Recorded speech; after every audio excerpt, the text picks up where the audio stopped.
Organiser une conférence de presse. Dites-nous quels sont les différents points de cette conférence. La conférence de presse d'aujourd'hui avait pour objectif de présenter les grandes lignes de la vision du M5 de la transition. Nous avons procédé à une analyse exhaustive et chronologique de comment nous percevons la transition depuis qu'elle est en place. Nous avons aussi exposé les griefs dans les grands traits que nous faisons à la transition. Nous avons dit notamment qu'en vérité, au lieu d'une transition civile, politique et démocratique, nous avons aujourd'hui un régime militaire déguisé. Nous avons une oligarchie composée de quelques colonels qui ont décidé de confisquer le processus du changement, qui ont pris en otage le chef de l'État, le Premier ministre, le gouvernement et le CNT. Nous avons dit que ce n'est pas acceptable.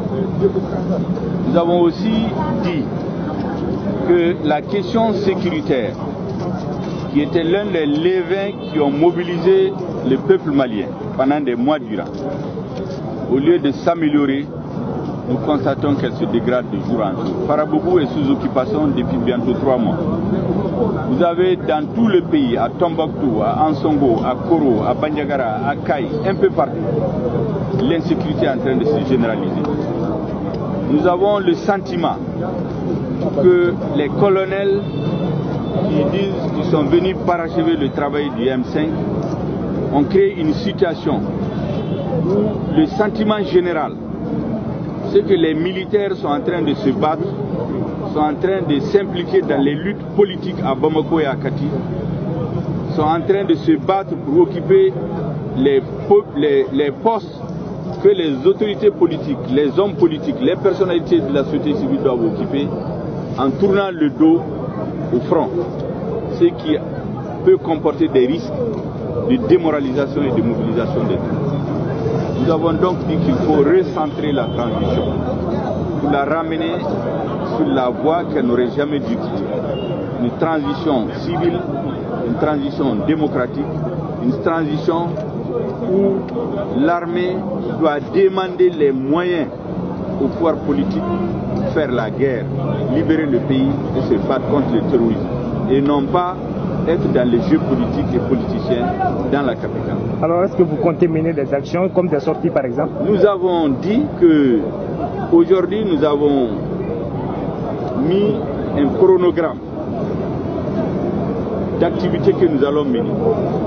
Il y a des grandes rencontres prévues avec les présidents de toutes les organisations membres du M5. Nous avons des assemblées générales prévues dans les communes et dans toutes les régions de l'intérieur.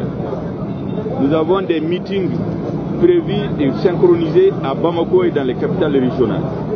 Et à un moment que nous aurons choisi, nous allons appeler le peuple malien à des grandes mobilisations, aussi bien à Bamako qu'à l'intérieur, pour que la trajectoire de la transition soit rectifiée, parce que nous avons dit que nous ne voulons pas d'une rupture de la transition, nous voulons une transition de rupture avec l'ordre ancien.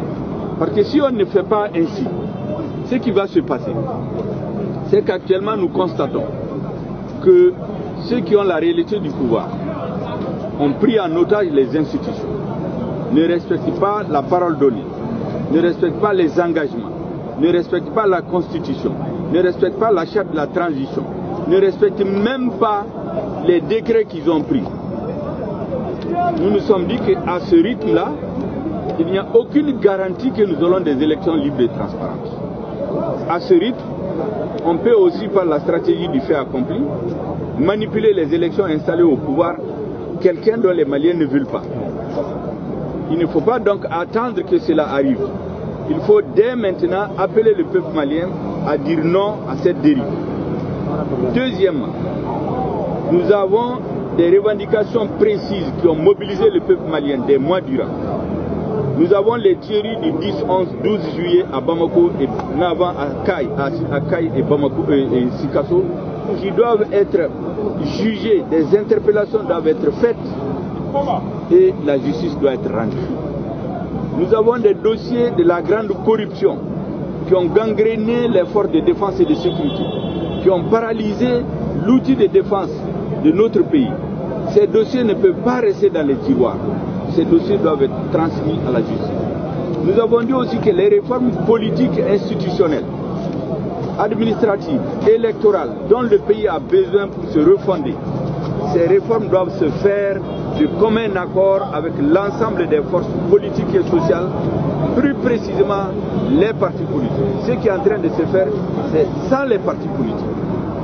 Nous avons dit aussi que l'accord pour la paix et la réconciliation nationale issu du processus d'Alger a besoin d'être toiletté, doit être réélu comme les Maliens l'ont demandé à tous les forums qui se sont tenus, mais en indiquant qu'il y a 4 données qui ne sont pas négociables: l'unité nationale, l'intégrité du territoire malien, la souveraineté de l'État malien sur l'ensemble de son territoire, la force républicaine et laïque de l'État.